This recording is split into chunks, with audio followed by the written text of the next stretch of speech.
Science and education word में आपका स्वागत है दोस्तों मैं आशुतोष व्यास एल्केन की सीरीज में आज आपके लिए लेकर आया हूं उनके भौतिक और रासायनिक गुण, यानी उनकी फिजिकल प्रॉपर्टीज क्या है और केमिकल प्रॉपर्टीज क्या है। अब जो केमिकल प्रॉपर्टीज होती है उसकी वजह से वो कुछ रिएक्शंस देते हैं जो अपने लिए बहुत इम्पोर्टेंट है एग्जाम ऑफ व्यू से और ऑर्गेनिक केमिस्ट्री से, क्योंकि जब अब हम ऑर्गेनिक केमिस्ट्री के एरिया में आई गए हैं तो हमें हर चीज़ हर रिएक्शंस ऑर्गेनिक केमिस्ट्री की पता होनी चाहिए। तो जो ऑर्गेनिक केमिस्ट्री में जो एल्केन होते हैं वो बहुत ही नॉन रिएक्टिव होते हैं। उनकी दो वजह है। पहली वजह तो है कि उनके पास डबल बॉन्ड नहीं है, और जब डबल बॉन्ड नहीं होता है तो उसकी वजह से क्या होते हैं कि उनके पास रिएक्शंस की साइट नहीं होती है, लेकिन फिर भी वो हाई टेम्परेचर पे कुछ रिएक्शंस देते हैं। और दूसरी वजह होती है कि वो नॉन पोलर होते हैं। नॉन पोलर का मतलब ये है कि उनके क्या कि जैसे मान लो आप मेथेन ले लो। अब मेथेन के चारों ओर क्या लगे हुए हैं कि हाइड्रोजन लगे हो। अब हाइड्रोजन और कार्बन, तो इधर हाइड्रोजन क्या होता है कि लगभग न्यूट्रल होता है। ऐसे ही वापस अगर कार्बन से कार्बन जुड़ा हो तो उन दोनों की इलेक्ट्रोनेगेटिविटी भी वापस बराबर होती है। इस वजह से क्या होते हैं वो नॉन पोलर होते हैं। और दूसरी वजह यह है कि वो जो हमारा वाटर होता है इसमें वो क्या होते हैं डिजोल्व नहीं होते हैं, यानी उसमें वो सोलेबल नहीं होते हैं। तो ऐसे करके मतलब 3 से 4 ऐसे कुछ रीजन है, इसकी वजह से वो मैं नॉन रिएक्टिव तो नहीं कहूँगा लेकिन वो लेस रिएक्टिव होते हैं। तो अब बिना समय गवाए हम चलते हैं इनकी फिजिकल प्रॉपर्टीज पर कि फिजिकल प्रॉपर्टीज क्या है। तो फिजिकल प्रॉपर्टीज में हम 4 जो टॉपिक्स है उन पर हम विशेष ध्यान देंगे। पहले कि कांस्टेंट क्या है इनकी, सोल्युबिलिटी क्या है, और बॉइलिंग पॉइंट क्या है, और मेल्टिंग पॉइंट क्या। अब देखो स्टेट पे आ जाओ। तो स्टेट से मेरा यहाँ मीन है कि भाई जो एल्केन्स होते हैं वो जो अपना रूम टेम्परेचर है या अपने उनकी जो नॉर्मल कंडीशन में वो कौन सी स्टेट में पाए जाते हैं। तो देखो मैंने आपको पहले ही बताया था जो एल्केन्स एक होमोलोगस सीरीज है, यानी इसमें बहुत सारे मेंबर पाए जाते हैं। तो हम सभी मेंबर की चर्चा करते हैं। तो जो मेंबर जो पहला मेंबर यानी C1 से लेके C4 यानी मेथेन, एथेन, प्रोपेन और ब्यूटेन, ये क्या होते हैं, ये हमेशा ही गैसियस स्टेट में हमको मिलते हैं। किस में मिलते हैं भाई, ये गैसियस स्टेट में मिलते हैं, यानी ये गैसीय अवस्था में मिलते हैं। और C5 से लेके C10 तक के जो मेंबर होते हैं वो हमें लिक्विड फॉर्म में मिलते हैं। ठीक है, कौन सी फॉर्म में मिलते हैं, लिक्विड फॉर्म में मिलते हैं, या उनकी कौन सी स्टेट होती है, लिक्विड स्टेट होती। और अब जो जितने भी हाइयर होते हैं, यानी हाइयर का मतलब ये 100 और इससे भी ज्यादा, इनकी चेन बहुत ज्यादा लंबी होती है। तो जो हाइयर वाले होते हैं वो अधिकतर हमें किस में मिलते हैं, सॉलिड में मिलते हैं। ओके, यानी ये होगी इनकी स्टेट की बात। अब हम चलते हैं सॉल्युबिलिटी पे। देखो सॉल्युबिलिटी मैंने पहले ही कहा, क्या कहा आपको कि ये नॉन पोलर होते हैं। और एक केमिस्ट्री का बहुत ही बढ़िया रूल है, सेम डिसॉल्व सेम, यानी समान समान को घोलता है। मतलब कि अगर ये नॉन पोलर है ओके, तो मतलब ये सोलेबल भी नॉन पोलर में होते हैं, यानी ये वापस किसी ऑर्गेनिक कंपाउंड के अंदर ही सोलेबल होंगे। तो वो नॉन पोलर कौन से होते हैं, वो होते हैं ईथर, एसीटोन, बेंजीन और अपना पेट्रोल, और इसको गैसोलीन भी बोलते हैं। आप एक बात याद रखिए, क्या बोलते हैं इसको, गैसोलीन। यानी कि नॉन पोलर जो एजेंट है या नॉन पोलर सोलवेंट कौन से हैं, ether, alcohol, petrol, benzene, acetone, इसमें ये सोलेबल है। वाटर में सोलेबल नहीं है। रीजन क्या है, क्योंकि ये एक नॉन पोलर रिएक्टेंट होते हैं। अब ये होगी इनकी सोलेबिलिटी की बात। अब चलते हैं कि ये इनके बॉइलिंग पॉइंट पे। देखो अब एक बात आप समझो कि मान लो हम इनको किसी फ्लास्क के अंदर क्या कर रहे हैं, इनको हीट दे रहे हैं। मान लो मैं इनको एक फ्लास्क के अंदर क्या दे रहा हूं, हीट दे रहा हूं।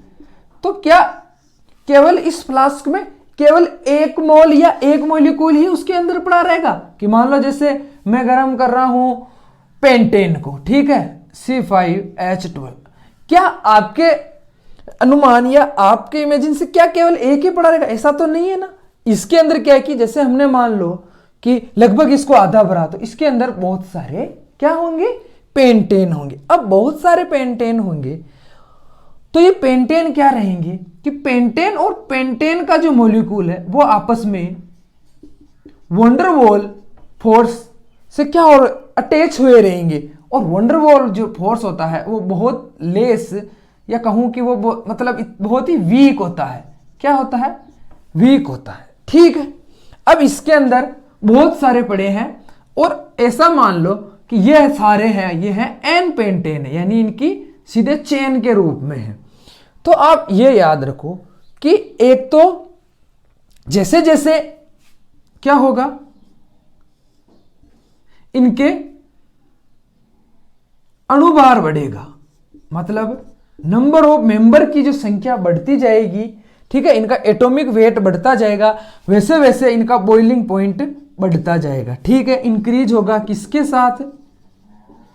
पहला तो है एटॉमिक मास के साथ, ठीक है, या एटॉमिक वेट के, सॉरी एटॉमिक वेट के साथ क्या होगा, बढ़ता जाएगा। दूसरा कि जब जब जब मेंबर की संख्या बढ़ेगी, यानी कि पेंटेन का ब्यूटेन से ज्यादा होगा, ये भी आप याद रखें, ठीक है, नंबर ऑफ मेंबर। और तीसरा क्या है कि अगर ये एक चेन में है, समझ रहे हो, अगर ये एक चेन में है, जो चेन है लॉन्गेस्ट चेन कह सकते हैं, जो अगर ये चेन फॉर्म में है तब तो इनका ज्यादा होगा किससे, जब ये सब्स्टिट्यूएंट के रूप में होंगे। या मैं कहूं कि देखो चेन का, या सॉरी एन एल्केन, चेन को हम एन एल्केन बोलते हैं, एन एल्केन का आइसो एल्केन से और आइसो एल्केन का न्यू एल्केन से बॉइलिंग पॉइंट हमेशा ही ज्यादा होगा। रीजन क्या है, देखो मान लो कि ये चेन है, चेन, तो इससे क्या होगा कि जब ये चेन के रूप में होगा तो जैसे ऐसा मान लो, यहां बना के बताता हूं कि ये एक मान लो मैं पेंटेन ले रहा हूं, क्यों होगा उसका रीजन देखो, ये पेंटेन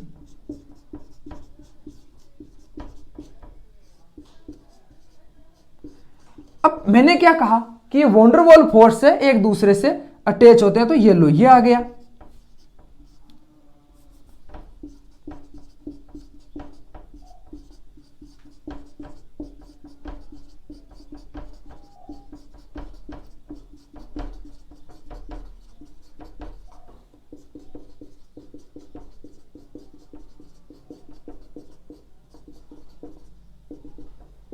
तो ये क्या है कि एक दूसरे से अटैच होके क्या कर लेंगे, एक स्क्वायर फॉर्म में रहेंगे, या मैं कहूं कि वो क्या रहेंगे, प्लेनर फॉर्म में रहेंगे, स्क्वायर फॉर्म में रहेंगे, जिसकी वजह से क्या है कि हमें हीट ज्यादा देनी पड़ेगी।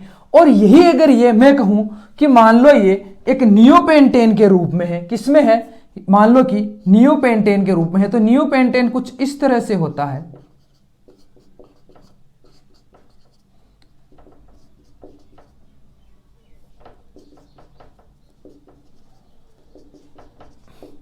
तो जब ये नियोपेंटेन की फॉर्म में रहेगा तो ये क्या कर लेंगे, एक राउंड शेप में रहेंगे। और आपको पता है कि जब राउंड और राउंड शेप का जो अट्रैक्शन होता है वो कम होता है। जैसे मान लो ये राउंड है तो थोड़े से ही टच होंगे, जबकि अगर ये एक स्क्वायर फॉर्म में है तो क्या होगा कि इनकी सतह क्या है, चपटी है, तो आपस में ज्यादा अटैच होगी, ऐसे ज्यादा अटैच होगी बजाय राउंड के। तो उस वजह से क्या होगा कि एन एल्केन का बॉइलिंग पॉइंट ज्यादा होगा किससे, आइसो एल्केन से, और आइसो एल्केन का किससे ज्यादा होगा, नियो एल्केन से।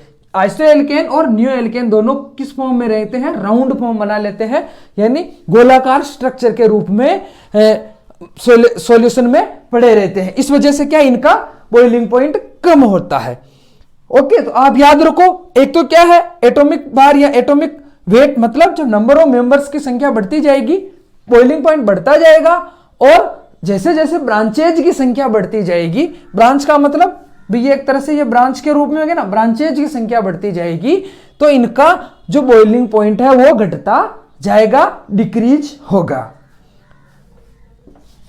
अब हम चलते हैं मेल्टिंग पॉइंट। देखो मेल्टिंग पॉइंट जो है उसकी कहानी बहुत ही बढ़िया है। देखो क्या बात कर रहे हैं हम, मेल्टिंग पॉइंट, और देखो इनको शॉर्ट में हमेशा एमपी ही लिखते हैं, एमपी और उसको बीपी। तो अब देखो इसमें क्या है कि इसमें जो अगर आप देखो जो कार्बन है, कार्बन नंबर मैं कहूं कि C2, C4, C6, हम बोलेंगे ना कि ये क्या है, इवन नंबर है, ठीक है। इवन नंबर मतलब सम संख्या में इनमें कार्बन है। और यही मैं अगर बात करूं C1, C3 एंड C5, तो मैं कहूंगा कि ये क्या है, ओड नंबर ऑफ इनमें कार्बन है। तो ओड मतलब विषम संख्या में। तो इवन नंबर वाले जो कार्बन चेन है, ओड नंबर वाली कार्बन चेन से उसका मेल्टिंग पॉइंट सदैव ही ज्यादा रहेगा, ठीक है। यानी अगर मैं C2 की बात करूं तो C1 से भी इसका ज्यादा होगा और C3 से भी ज्यादा होगा, और C4 की बात करूं तो C3 से भी इसका ज्यादा होगा और C5 से भी इसका मेल्टिंग पॉइंट ज्यादा होगा। उसका रीजन ये है कि जब ये लैटिस स्ट्रक्चर बनाते हैं, यानी जब ये जालक संरचना बनाते हैं, तो जो सम वाले होते हैं वो उसमें आराम से फिट बैठ जाते हैं। जैसे मान लो C1, C2, C3 and C4, ये चारों आराम से आ गए। अब मान लो मैं इसकी लैटिस संरचना बनाता हूं C5 की, तो अब ये अलग से रह गया, ये कार्बन जो 5 नंबर वाला है वो अलग से है, ठीक है। तो इस वजह से क्या है कि ये लैटिस स्ट्रक्चर में फिट नहीं बैठ पाते, उस वजह से इनका मेल्टिंग पॉइंट कम हो जाता है। और एक बात जब हम इनकी मेल्टिंग पॉइंट की कर ही रहे हैं तो एक बात हम इनकी डेंसिटी की भी कर लेते हैं। डेंसिटी से यहां मेरा मतलब है कि इनका घनत्व क्या होता है। घनत्व का मतलब यह होता है जब किसी भी कंपाउंड का आप 1/1, ठीक है, 1 सेंटीमीटर क्यूबिक एक स्ट्रक्चर ले रहे हो, जिसका वजन कितना है, जिसका मास कितना है, वो डेंसिटी कहलाती है। क्योंकि इसका फॉर्मूला यही होता है, क्या होता है, मास अपॉन वॉल्यूम, ठीक है, m/v यानी द्रव्यमान बटा आयतन। तो कितना स्थान घेरते हैं ये 1 सेंटीमीटर, अगर इनका एक हम स्क्वायर काटते हैं तो वो होता है, वैसे तो बढ़ता जाता है लेकिन एक बाद स्थिर हो जाता है, वो होता है 0.8 ग्राम पर सेंटीमीटर क्यूब।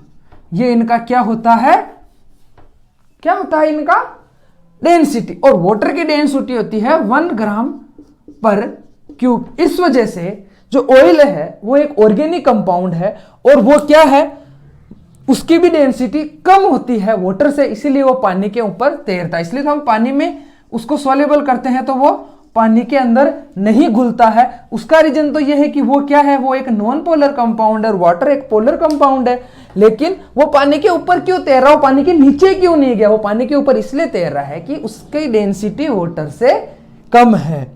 तो ये हो गई इसकी, क्या हो गई इनकी फिजिकल प्रॉपर्टीज। अब हम चलते हैं इनके किस पे, केमिकल प्रॉपर्टीज पे, जो अपने लिए भी इंपॉर्टेंट है, बहुत इंपॉर्टेंट है। अब देखो एक बात आपको पता ही है कि भाई जो अपने एल्केन है उनका जो हम एक स्ट्रक्चरल फॉर्मूला लेके चलते हैं वो होता है CnH2n+2, ये आपको पता होना चाहिए। ओके, अब हम चलते हैं किस पे, इनके रासायनिक गुण पे। अब जो रासायनिक गुण हैं उनमें इंपॉर्टेंट अपनी आती है, क्या आती है रासायनिक गुण में, केमिकल प्रॉपर्टीज में इनकी रिएक्शंस। तो देखो मैंने एक बात आपको शुरू में बता दी कि ये लेस रिएक्टिव होते हैं, ये नॉर्मल टेम्परेचर पर रिएक्शन नहीं करते हैं, इसके हमें इन्हें हाई टेम्परेचर पर रिएक्शन करवानी पड़ती है। तो देखो जो ऑर्गेनिक कंपाउंड होते हैं वो क्या करते हैं, पहली तो वो क्या करते हैं, फ्री रेडिकल सब्स्टिट्यूशन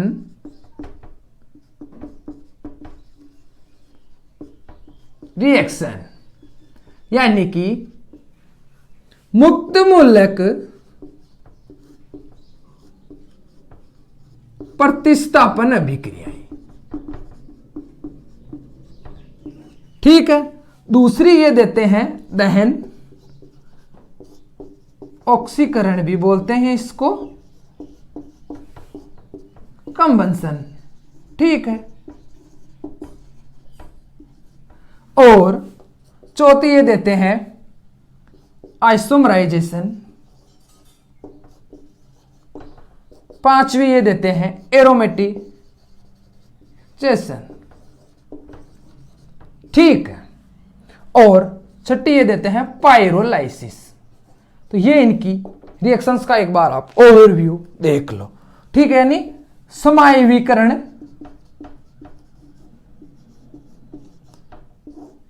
एरोमेटीकरण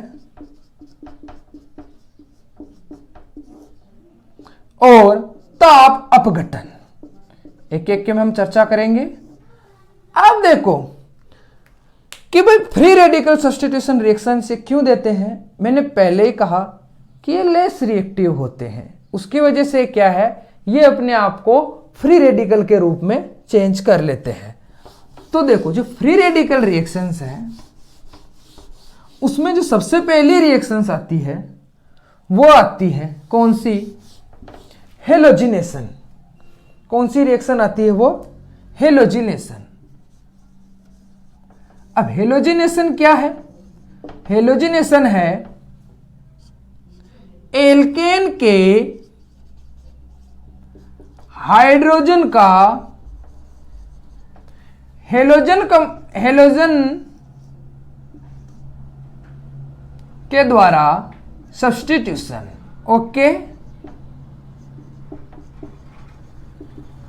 आप समझ गए, यानी कि एल्केन में जो हाइड्रोजन है उनका प्रतिस्थापन या मैं कहूं रिमूवल किसके द्वारा होगा, हेलोजन एटम द्वारा। ओके, हाइड्रोजन एटम किसके द्वारा सब्स्टिट्यूट होगा, हेलोजन एटम के द्वारा। लेकिन कैसे होगा वो मैकेनिज्म अपने लिए इंपॉर्टेंट है। लेकिन ये रिएक्शन क्या है कि मैंने पहले ही कहा कि फ्री रेडिकल है तो ये 3 स्टेप में होती है। लेकिन एक बार ओवरव्यू देखें तो मान लो ये मेरे पास मेथेन है और मैं इसको क्लोराइड से रिएक्शन करवा रहा हूं, तो क्या होगा, देखो सबसे पहले मुझे मिलेगा इसका एक हाइड्रोजन रिमूवल होगा और इसका एक, क्योंकि ये होमोलाइटिक क्लीवेज से या बॉन्ड फिजन से क्या होंगे, ये क्लोराइड क्लोराइड में टूट जाएंगे। तो यहां मुझे मिलेगा CH3Cl प्लस HCl। अब वापस क्योंकि फ्लास्क में और क्लोराइड मौजूद है तो उसकी वजह से क्या होगा कि मुझे मिलेगा, ये मिलेगा मुझे मेथिल क्लोराइड और अब मुझे मिलेगा मेथिलीन क्लोराइड और HCl तो मुझे सब प्रोडक्ट के रूप में मिलेगा ही। यानी कि जब तक सारे हाइड्रोजन रिमूव नहीं हो जाते तब तक ये रिएक्शन चलती रहती है। एक बात आप ये याद रखें,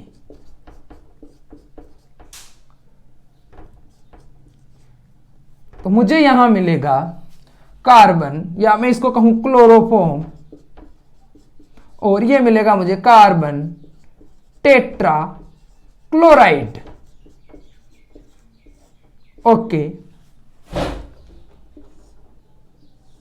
यानी कि क्या क्या मिला, क्योंकि मैंने कहा कि ये रिएक्शन चलती रहेगी, उसका रीजन अभी मैकेनिज्म में बताऊंगा कि भैया जब तक क्या होगा, जब तक कि सारे हाइड्रोजन रिमूव नहीं हो जाएंगे तब तक क्लोराइड का यहां एडिशन या वो जुड़ते जाएंगे।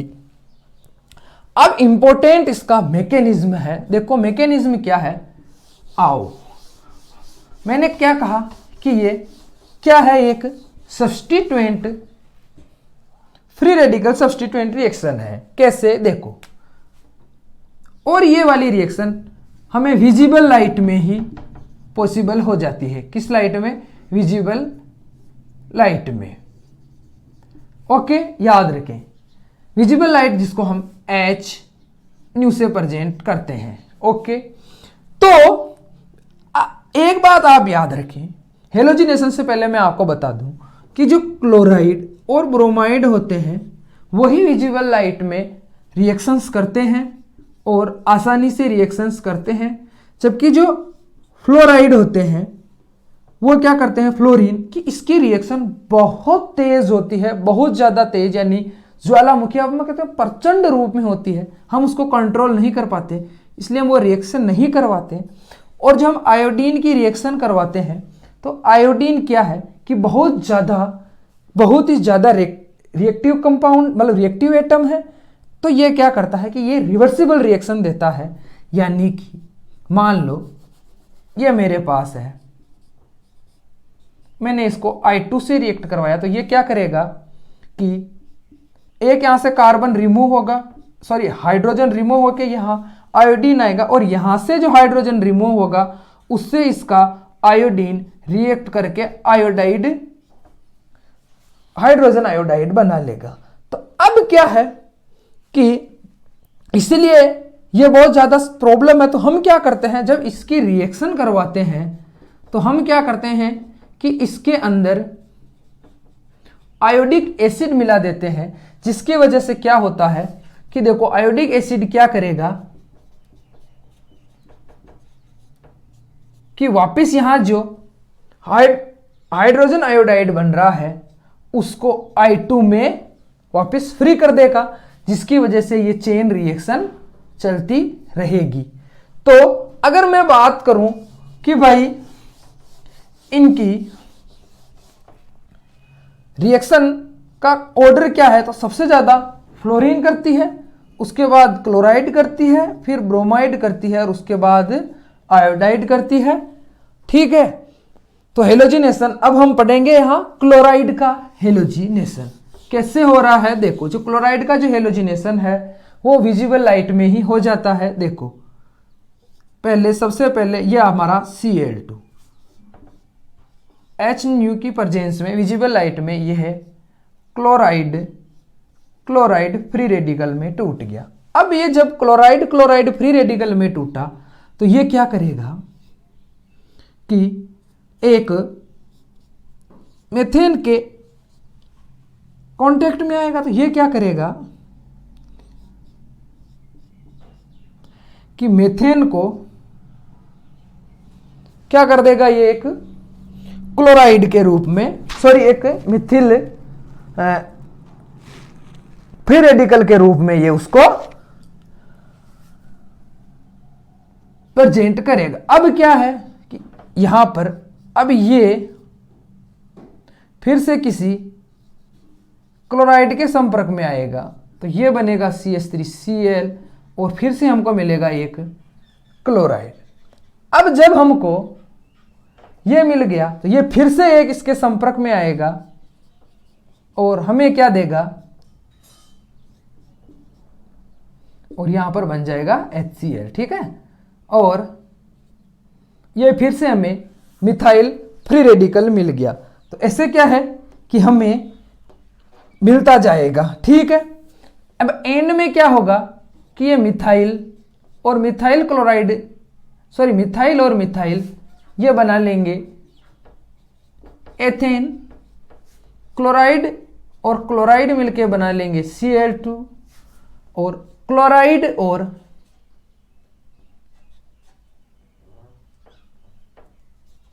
ये बना लेंगे ये। ऐसे करके मैंने कहा कि स्टेप में चलती है, तो हम फर्स्ट स्टेप को देंगे चेन, क्या नाम देंगे इसको, चेन इनिशिएशन, मतलब श्रृंखला प्रारंभन। ठीक है, अब इस स्टेप में क्या हो रहा है कि आगे से आगे ये बनते जा रहे हैं, रुकेंगे नहीं, तो हम बोलेंगे चेन प्रोपेगेशन स्टेप, हिंदी में कहें तो श्रृंखला संचरण पद। और इसमें क्या हो रहा है कि अब ये सारे ऐड करके फ्री रेडिकल को खत्म कर रहे हैं, तो हम बोलेंगे क्या इसको, चेन टर्मिनेशन स्टेप या श्रृंखला समापन पद।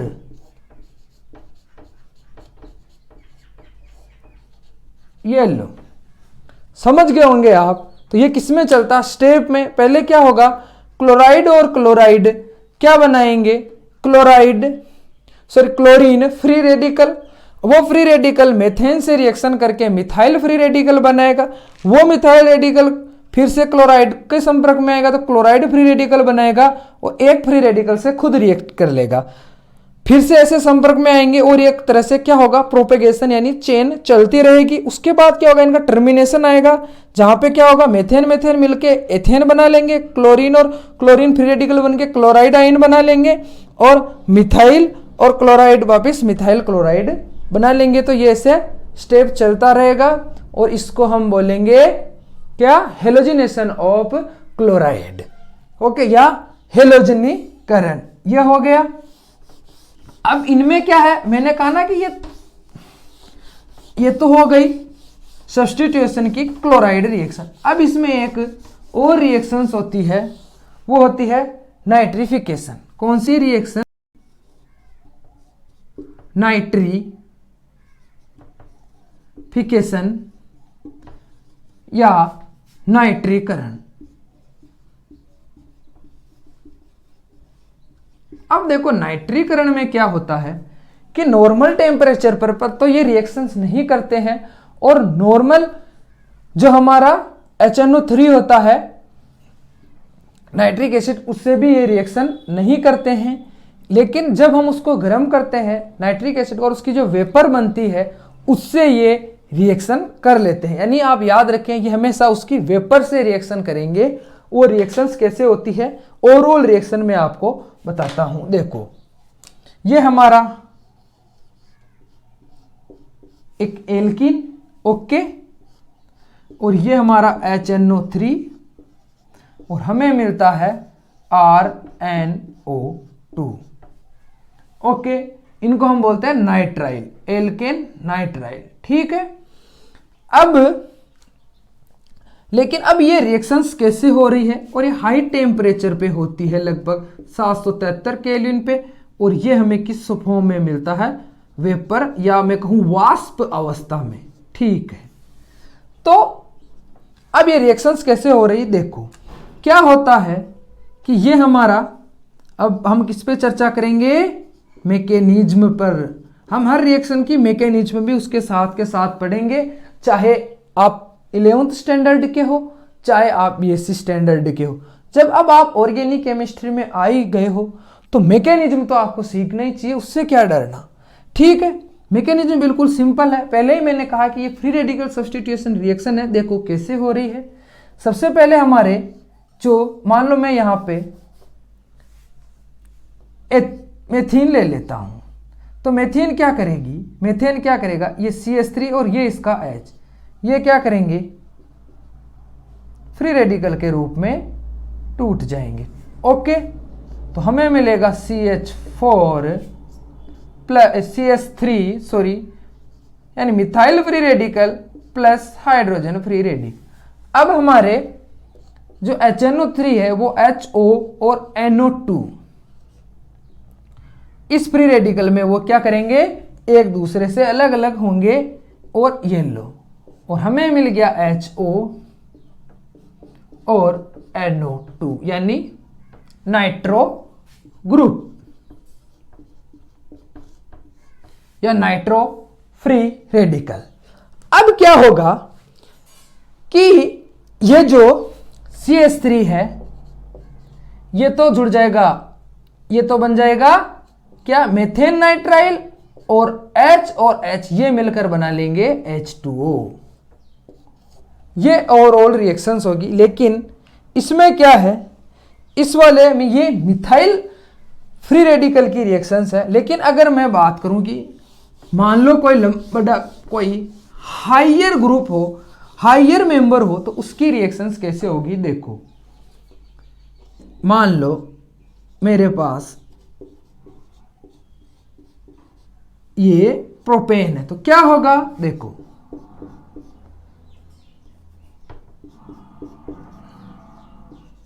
जब प्रोपेन होगा इसको गर्म करेंगे किस पे, हायर टेम्परेचर पे, तो हमें मिलेगा देखो CH3 CH2NO2 CH3, हमें मिलेगा CH3 CH2NO2 CH3 CH3NO2 CH3 CH2 CH2NO2।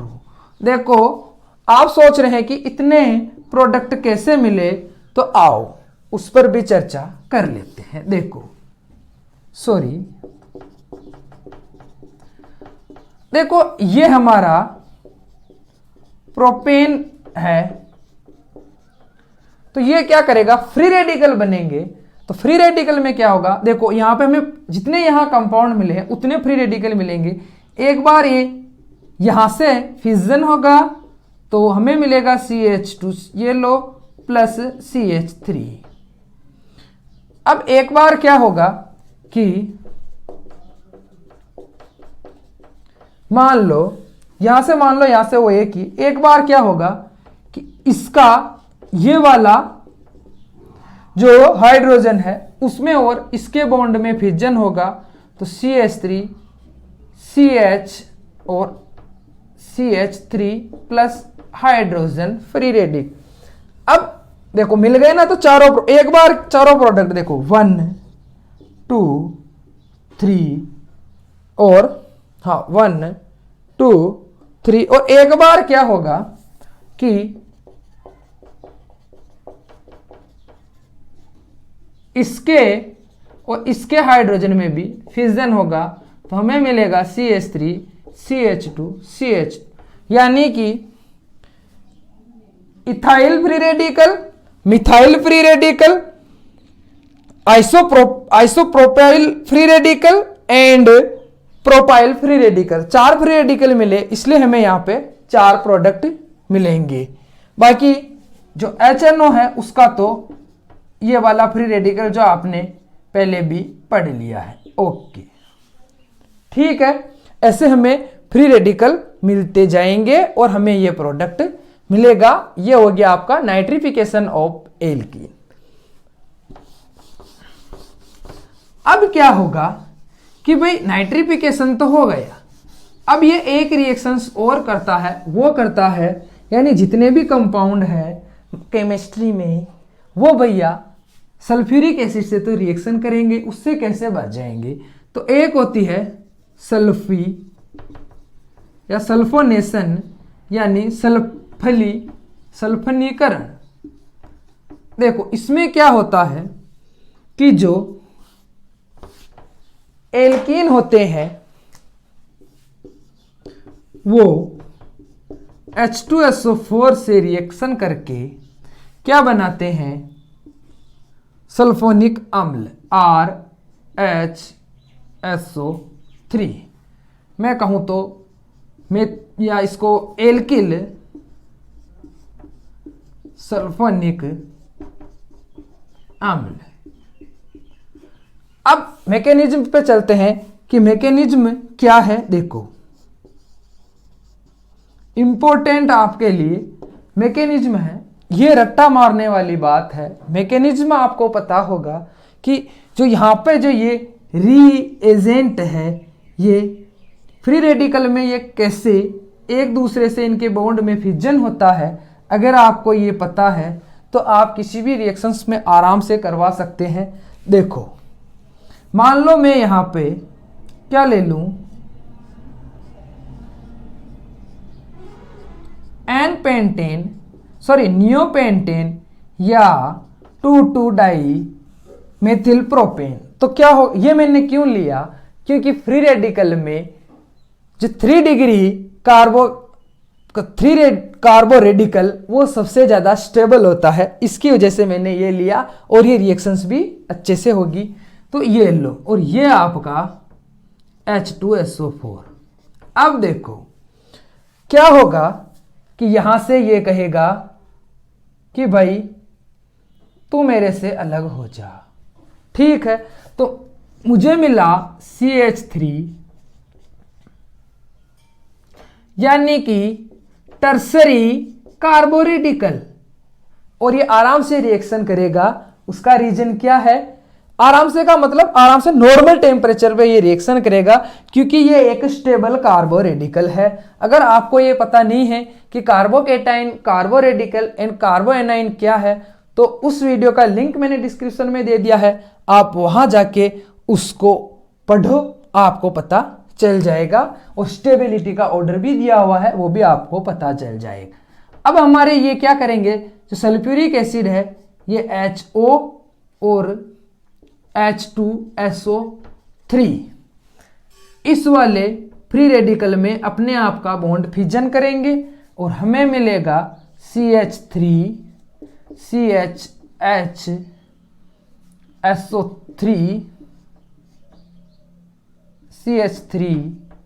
CH3 ये लॉन्गेस्ट चेन यानी 2 मेथिल प्रोपेन 2 सल्फोनिक अम्ल, ये हमें क्या मिल गया, प्रोडक्ट के रूप में मिल गया। और हमारा प्रोडक्ट यही है। बाकी जो सब प्रोडक्ट मिलते हैं या तो वो वेपर फॉर्म में मिलते हैं, जिससे वो आसानी से रिएक्शन से बाहर निकल जाते हैं। ये हो गया आपका सल्फोनेशन या सल्फनीकरण। अब ये तो हो गई हमारी फ्री रेडिकल सब्स्टिट्यूशन रिएक्शंस की। अब हम बात करेंगे जो एल्केन है उनके कंबंशन की, यहां उनके ऑक्सीडेशन या उनके दहन की। देखो क्या है ऑक्सीकरण, आपको पता है ऑक्सीडेशन वो रिएक्शन होती है जिसमें हम रिमूवल ऑफ हाइड्रोजन और एडिशन ऑफ ऑक्सीजन, क्या होती है ये ऑक्सीकरण। और इसको हम यहां दहन भी बोलेंगे, इसको यहां हम कंबंशन भी बोलेंगे। क्या है, आओ देखो। अब क्या है, मान लो मैं इसके ऑक्सीडेशन करवा रहा हूं, एक बार में मैं क्या करवा रहा हूं, हाई टेम्परेचर और ऑक्सीजन की हाइयर प्रेजेंस में मैं रिएक्शंस करवा रहा हूं। तो देखो ये मैंने मेथेन लिया, मैंने इसको ऑक्सीजन में गर्म किया, तो मुझे मिलेगा CO2 प्लस H2O। ठीक है, ये हो गया इसका कंप्लीट दहन। ठीक है, तो जब हम कंबंशन की बात करते हैं तो इनमें हायर मेंबर में भी होगा, तो उसके लिए एक फॉर्मूला है, वो है CnH2n+2। ये क्या है, एल्केन है, और 3n+1/2 ये O2 है, और NCO2 + n+1H2O ये फॉर्मूला है। ये अगर आपको याद है तो कोई सा भी एल्केन दे दे, आप उसका आसानी से क्या करोगे, कंबंशन कराओगे। कौन सा वाला, कंप्लीट कंबंशन, जिसमें कि हमें क्या मिल रहा है, कार्बन मोनोऑक्साइड और वाटर। देखो इसके लिए मान लो मैं वापस इसी को ही ले लूं। देखो चलो हम एथेन ले लेते। एथेन में है 2 तो कार्बन और 6 हाइड्रोजन, इस फॉर्मूले से। ठीक है, अब यहाँ पे N का मतलब है जो कार्बन है, कार्बन नंबर। यहां N का मतलब क्या है, कार्बन नंबर। ओके, तो 3n मतलब 3 × 2 + 1/2 O2 प्लस n यानी कि 2 CO2 प्लस n+1 यानी 3 H2O। अब इसको हम सोल्व करते हैं तो 3 + 1 यानी 6 यानी 7 2, ओके 2 यानी 7/2 यानी O2। इसका मतलब हमें लगभग चाहिए 3.5 मॉलिक्यूल ऑफ O2। ठीक है, तो इतने मॉलिक्यूल में हम इसका कंप्लीट कंबंशन कर सकते हैं और हमें क्या मिलेगी, उतनी ही जितने मॉलिक्यूल कार्बन के हैं उतनी ही मॉलिक्यूल हमें CO2 के मिलेंगे। ये हो गई इसकी कंप्लीट दहन की बात। लेकिन मान लो कि ऑक्सीजन की प्रेजेंस कम है, ठीक है, तब क्या होगा, देखो तब क्या होगा कि मान लो यही है, यहाँ पे क्या है, ऑक्सीजन की प्रेजेंस कम है, तो हमें क्या मिलेगा, carbon black plus CO, sorry 1 minute, क्या मिलेगा, कार्बन ब्लैक प्लस CO यानी कार्बन मोनोऑक्साइड प्लस H2O। मतलब जो अब आप लोग कार्बन ब्लैक क्या है, यहाँ पे मैं जिस स्याही से लिख रहा हूँ ब्लैक से, वही कार्बन ब्लैक है। इसका यूज भी काले रंग की पॉलिश, कार्बन ब्लैक और पेंट के रूप में इसका यूज करते हैं। लेकिन अगर ये नेचुरल रूप से कहीं हो रही है तो वो हमारे नेचर के लिए बहुत ही ज़्यादा डेंजरस है, क्योंकि यहाँ कार्बन मोनोऑक्साइड निकल रहा है जो कि हमारे ब्लड में जाके हमारे जो हमारी ऑक्सी हीमोग्लोबिन है उसको रिमूव करके ये कार्बो हीमोग्लोबिन बना देता है, जो कि किसी भी व्यक्ति की मृत्यु के लिए उत्तरदायी होता है। इसीलिए हमें कहते हैं कि भाई आप सिगड़ी या चिमनी जला के सर्दियों में रात को कमरे में अंदर रख के ना सोएं, क्योंकि वहाँ पे जब हम भी श्वास ले रहे हैं तो ऑक्सीजन की कमी हो जाती है, जिसकी वजह से इसका इनकम्प्लीट कंबंशन होता है, कार्बन मोनोऑक्साइड निकलती है और दम घुटने से वहाँ सोए हुए व्यक्तियों की मृत्यु हो जाती है। तो ये हो गया इसका इनकम्प्लीट कंबंशन। अब देखो इनकम्प्लीट कंबंशन जो है वो और भी तरह से होता है, तो जहाँ पे हमें एल्कोहल वगैरह मिलते हैं, लेकिन ये आपके एनसीईआरटी में नहीं है, मैं एनसीईआरटी में है वही पढ़ाऊंगा। ठीक है, अब ये हो गए। अब हम चलते हैं आइसोमराइजेशन रिएक्शन। आइसोमराइजेशन रिएक्शन क्या है, देखो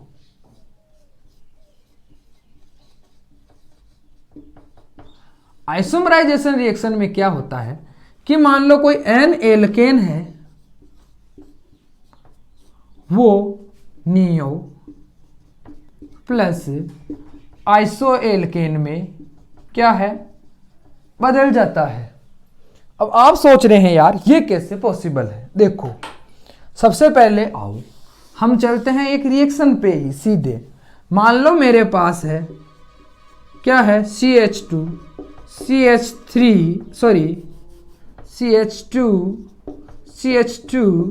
CH3 और मुझे मिला यहाँ पे, ये हो गया मेरा N ब्यूटेन और मुझे मिल गया CH3 यानी मुझे मिल गया आइसोब्यूटेन। अब आप सोच रहे हैं कि ये न्यू ब्यूटेन आइसोब्यूटेन क्या है, तो ये जो हमारे एल्केन है इनकी क्या है, एक कॉमन नेमिंग है।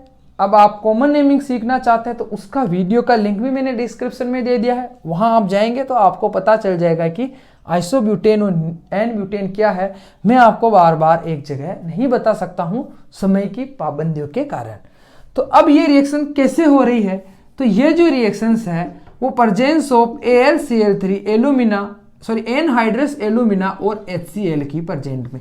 एनहाइड्रस एल्यूमिना से यहाँ मतलब है कि ये AlCl3 होता है ना, ये क्या करता है कि वातावरण से भी कभी कभी नमी को सोख लेता है, इस वजह से हम इसको HCl में घोल देते हैं और ये एनहाइड्रस हो जाता है, यानी इसमें वाटर के एक भी मॉलिक्यूल नहीं है। अगर वाटर मॉलिक्यूल होंगे तो ये रिएक्शंस नहीं करेंगे, क्योंकि एल्केन वाटर के अंदर डिसॉल्व नहीं होते हैं।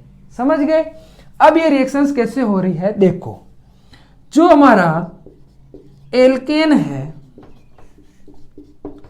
ठीक है, और यहां पर क्या है AlCl3। सदैव याद रखें AlCl3 एक लेस इलेक्ट्रॉन ग्रुप है, यानी कि इलेक्ट्रॉन न्यून स्पीशीज है। तो ये क्या करेगा, यहां जाएगा और यहां जो हाइड्रोजन है उसको ये क्या करेगा, अपनी ओर खींच लेगा। इसको हम कहेंगे हाइड्रोजन शिफ्टिंग। कौन सी स्टेप हो गया ये? Hydrogen shifting. देखो क्या हुआ हाइड्रोजन शिफ्टिंग में। अब हाइड्रोजन शिफ्टिंग के हमें क्या मिला? हाइड्रोजन शिफ्टिंग होने के बाद CH3 CH2 CH3 and CH। अब आपको पता है कि ये है 1 डिग्री कार्बोकेटाइन जो स्टेबल नहीं है, तो क्या करेगा कि ये अपने आप को क्या कर लेगा कि ये यहां से इस आयन का शिफ्टिंग कर देगा 2 डिग्री कार्बन पे। तो हमें मिलेगा CH3 CH2 मान लो ये लो, और CH3 CH3। और एक बात आप याद रखें कि जैसे यहां पर इस आयन का ट्रांसफर हुआ तो यहां से जो एक हाइड्रोजन होगा वो यहां चला जाएगा, यानी कि इस रिएक्शंस को ऐसे समझो, यहां पे आ गया ये प्लस वाला, तो यहां का हाइड्रोजन है वो इस वाले पे शिफ्ट हो जाएगा और हमें क्या मिलेगा? प्रोडक्ट के रूप में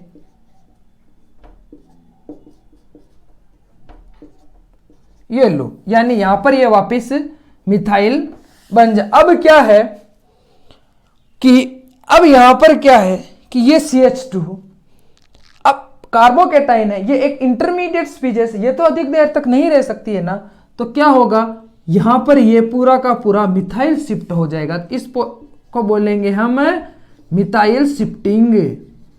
ये लो, और मिथाइल शिफ्टिंग से हमें मिल जाएगा आइसोब्यूटेन। वैसे तो ये क्या है? एन ब्यूटेन से हमें क्या मिला? 2 मिथाइल प्रोपेन, लेकिन कॉमन नेमिंग में चले तो क्या मिला? एन ब्यूटेन से आइसोब्यूटेन। ओके, ये हो गया इसका आइसोमराइजेशन। अब एक होता है एरोमेटाइजेशन में क्या होता है? देखो, एरोमेटाइजेशन वो चीज है जिसमें किसी नॉर्मल एल्केन जो है क्या है? पहले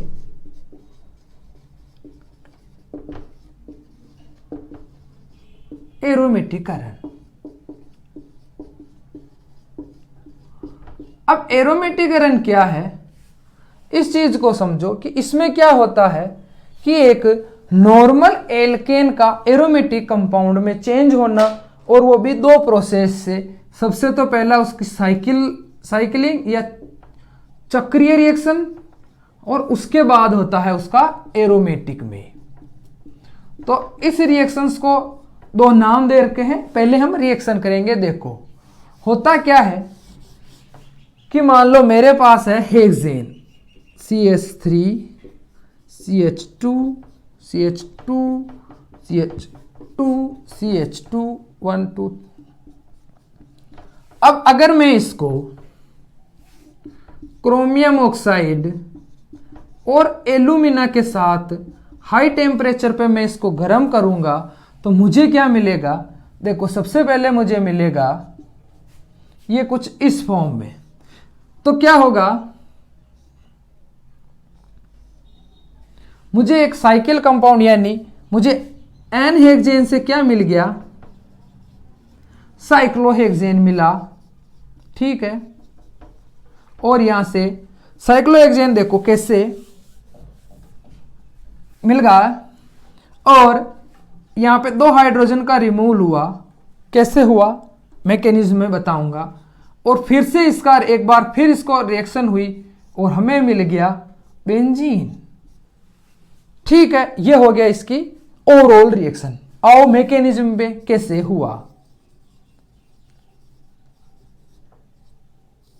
देखो। इसको मैं बॉन्ड लाइन नोटेटर में इसको बनाता हूं ताकि क्या हो कि ये एक बढ़िया से हो सके। देखो ये इसकी बॉन्ड लाइन में ये लो। अब देखो 1 2 3 4 5 एंड 6 ये इसकी क्या हो गई? बॉन्ड लाइन स्ट्रक्चर, ताकि मैकेनिज्म में आसानी हो। अब यहां पर क्या है? C यही है, और यहां पर भी क्या है? ये लो, अब रिएक्शन हुई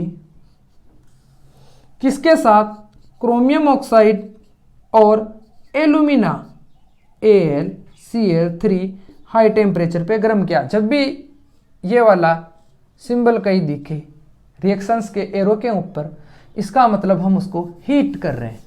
आओ हीट किया तो क्या हुआ कि इस हाइड्रोजन का, ठीक है, यानी इस हाइड्रोजन का और इस हाइड्रोजन का रिमूव हुआ और ये क्या हो गया, एनहेक्सेन से हमें मिल गया साइक्लोहेक्सेन। ये लो, अब क्या हुआ कि फिर से हमने एल्यूमिना प्रेजेंट है, फिर से हमने इसको गर्म किया तो क्या हुआ, यहां पर भी देखो हाइड्रोजन है,